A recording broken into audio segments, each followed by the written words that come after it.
Напротив дворца Кёнбоккуна, который мы посмотрели с вами в прошлом видео, кто не смотрел, смотрите по ссылке, выходишь вот на эту большую площадь, в центре статуя королю Сэджону.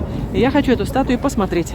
Король Сэджон Великий. Король был озабочен безграмотностью своего народа, ведь до корейского алфавита в стране использовали китайские иероглифы, а король был убежден, что Корея должна иметь свой алфавит и что необходимо обучить народ грамотности.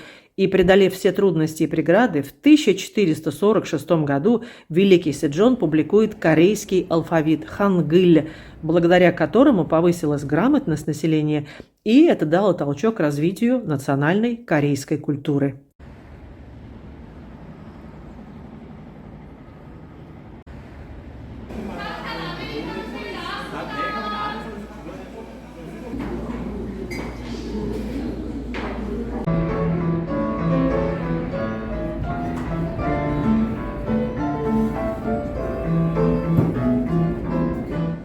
А от площади, где находится статуя королю Сэджону, буквально 5 минут до истоков ручья Чхонгичхон.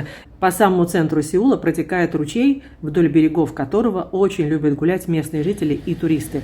Тут бьют фонтаны, берега выложены красивой плиткой и камнем, вода создает прохладный микроклимат, что особенно приятно в жару летом.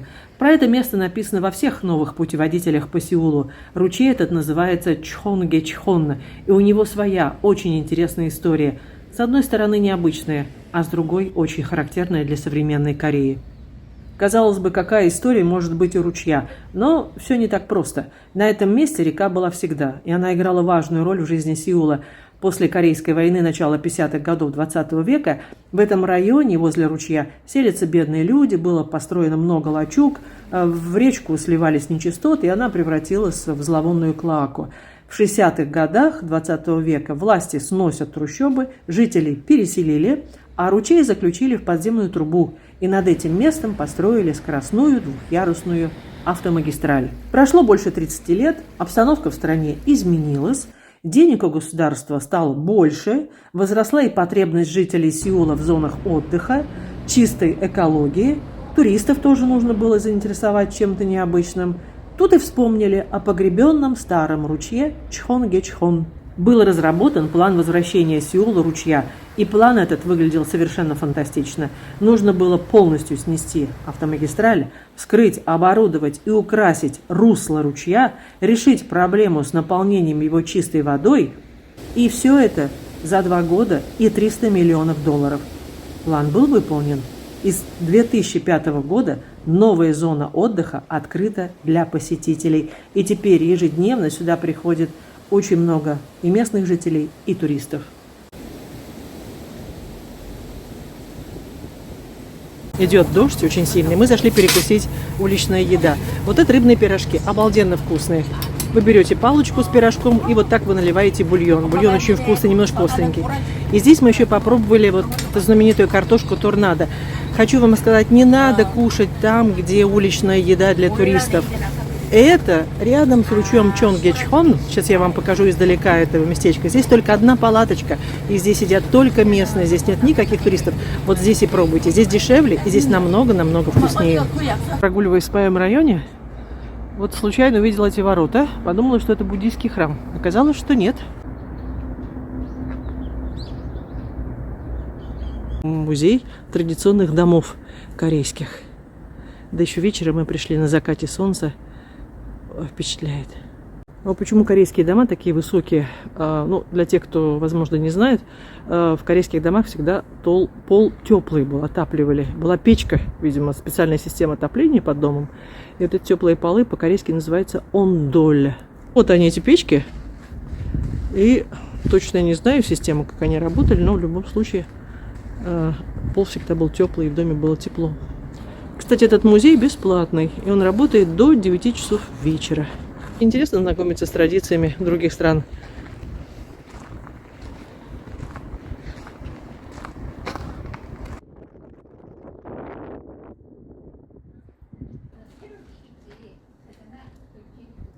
Деревня-музей находится прямо у подножия башни Намсан.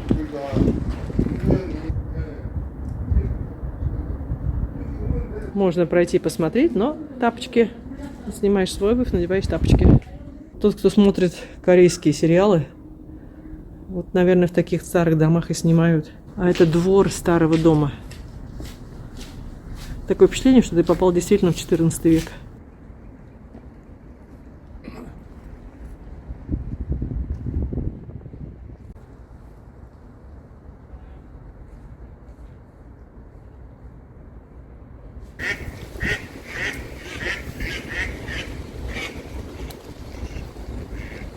Рядом с этой деревней я нашла вот такую улочку.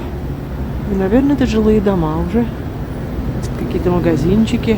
Посмотрите, цветы вдоль стены.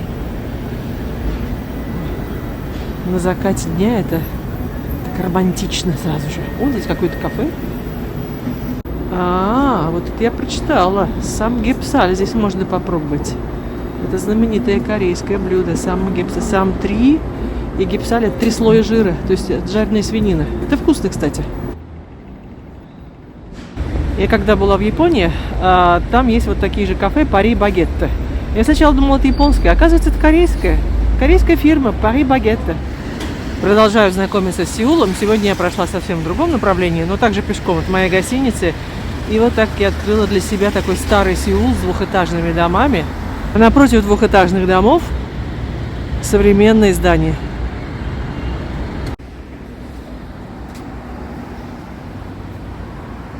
Такая площадка здоровья. Здорово. В основном пожилые корейцы здесь, пенсионеры, занимаются спортом, молодцы. А здесь, видимо, забастовщики сидят. Такая музыка патриотическая звучит, корейская.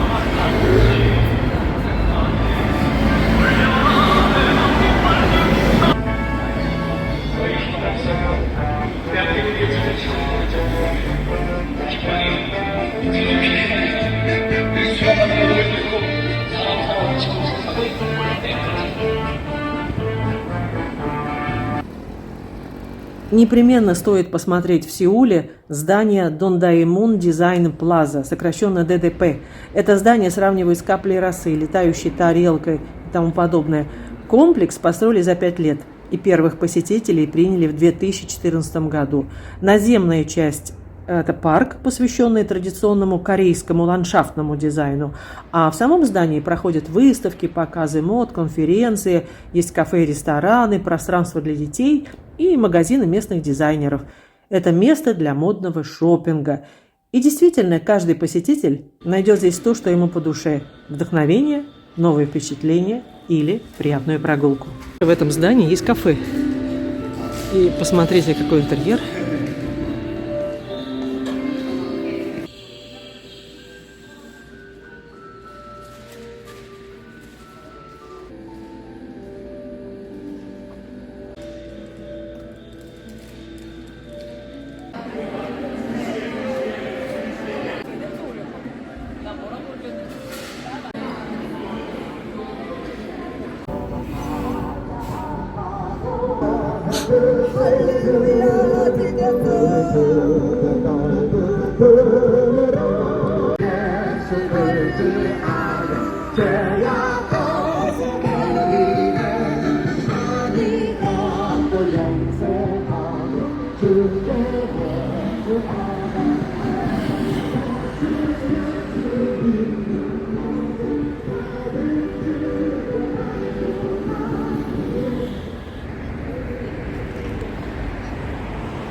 Вот и знаменитая Сеульская стена старинная.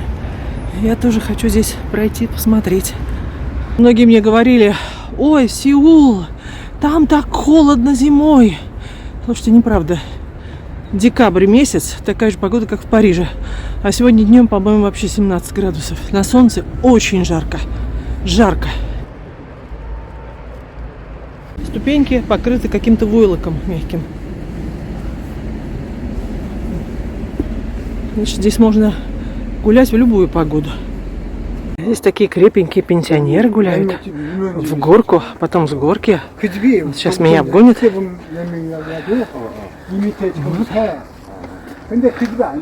Молодцы.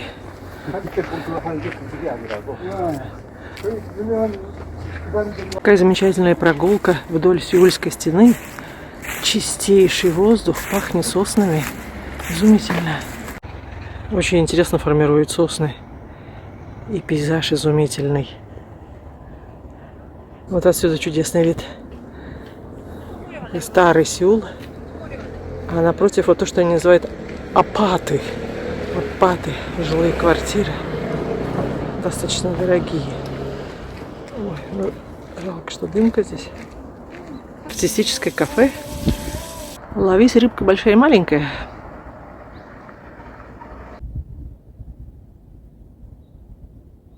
Когда вы гуляете вдоль Сеульской стены, вы обязательно увидите несколько кафе. Вот мы зашли в одно из кафе с видом на Сеул. Сегодня очень жарко, плюс 15 градусов.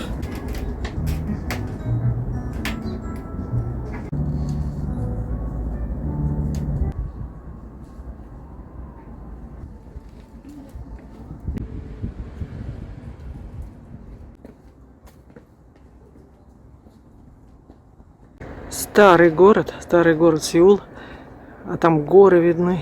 Сеул был городом-крепостью.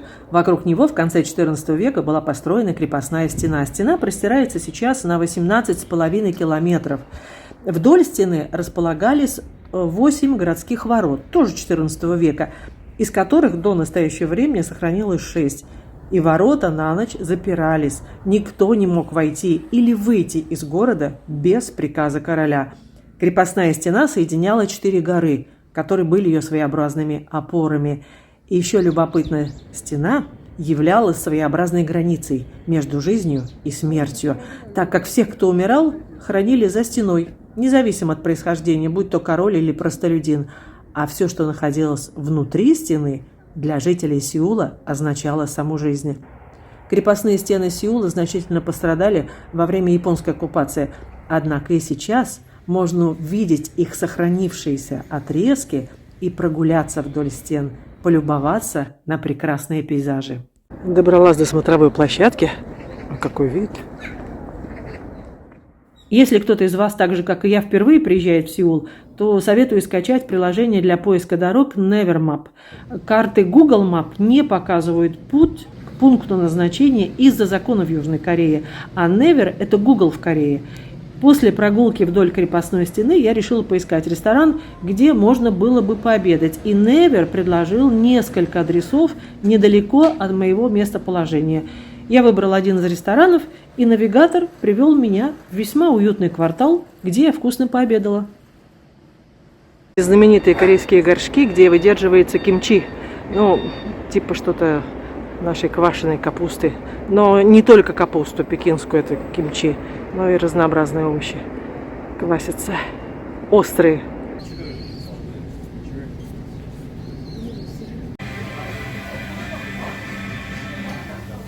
Вода в корейских ресторанах бесплатная.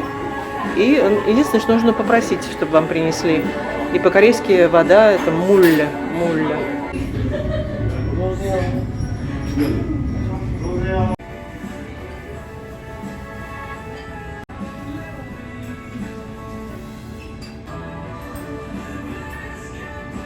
Пообедала в этом ресторане, знаете, японская кухня в корейском стиле, но это было очень вкусно. Очень вкусный лосось, мне понравился. Замечательный, вообще необычный район. Как-то я сюда случайно попала по навигатору. Теперь мне нужно выйти из этого квартала. И на этой узенькой улочке масса милых, симпатичных кафе. Вот хотя бы одно из них.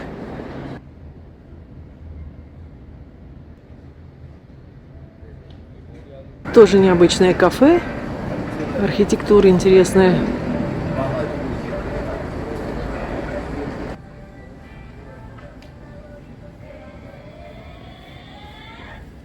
Вот этот ресторанчик с китайской кухней. Круглая дверь. По фэншую сделано. Кажется, я попала в японский квартал. Японская музыка звучит и японская кухня в ресторанчике.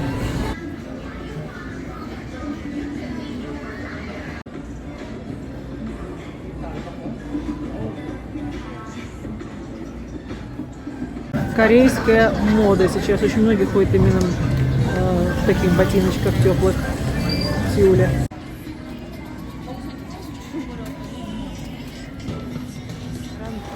Рыбный ресторанчик.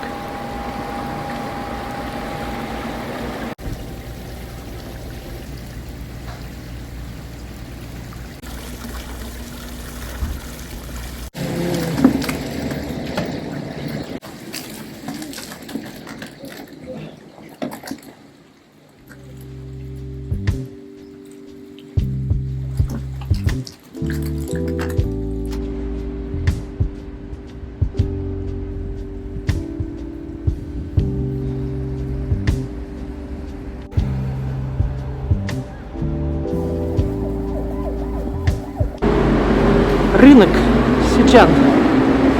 Рынок одежды. Здесь же еду готовят в центре.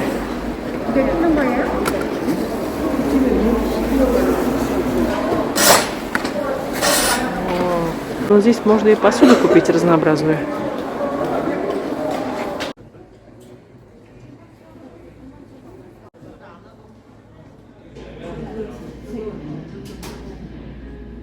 Для тех, кто собирается приехать в Сеул, советую остановиться в квартале Мёндон. Вот смотрите, в 2 шагах от моей гостиницы я нашла вот такой... Здесь очень много ресторанов, кстати. Но вот так жарят рыбу, прямо в печке. И обязательно здесь поужинаю, пожалуй, сегодня. Вот рыбка.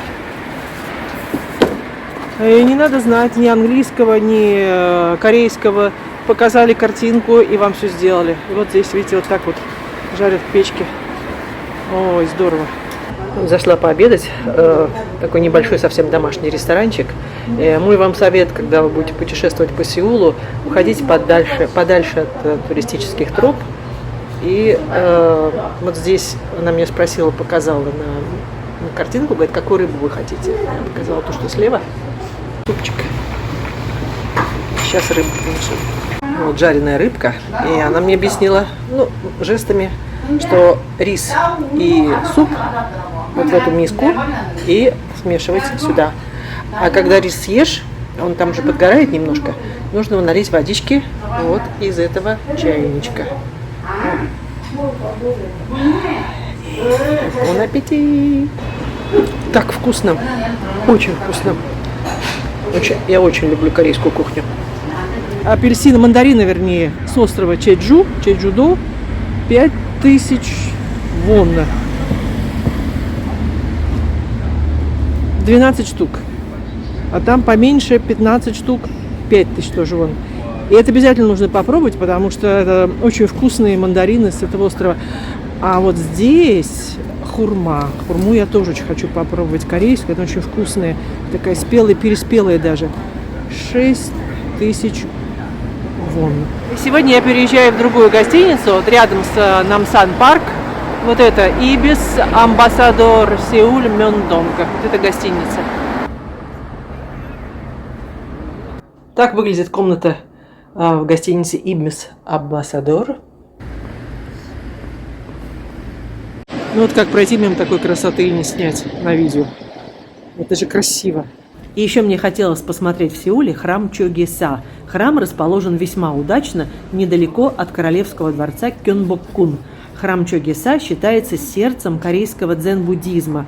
Фасады центрального здания украшены великолепными традиционными узорами, а внутри расположены статуи Будды и многочисленные фрески. Во дворе храма растут 2 дерева, которым по 500 лет. Это белая сосна и софора японская. Белая сосна имеет 10 метров в высоту. Дерево растет рядом с залом Будды, и сосна охраняется государством как природный памятник, потому что это редкий и ценный вид. А софора японская 26 метров в высоту имеет и ствол диаметром 4 метра. Дерево молчаливо стоит на страже территории храма.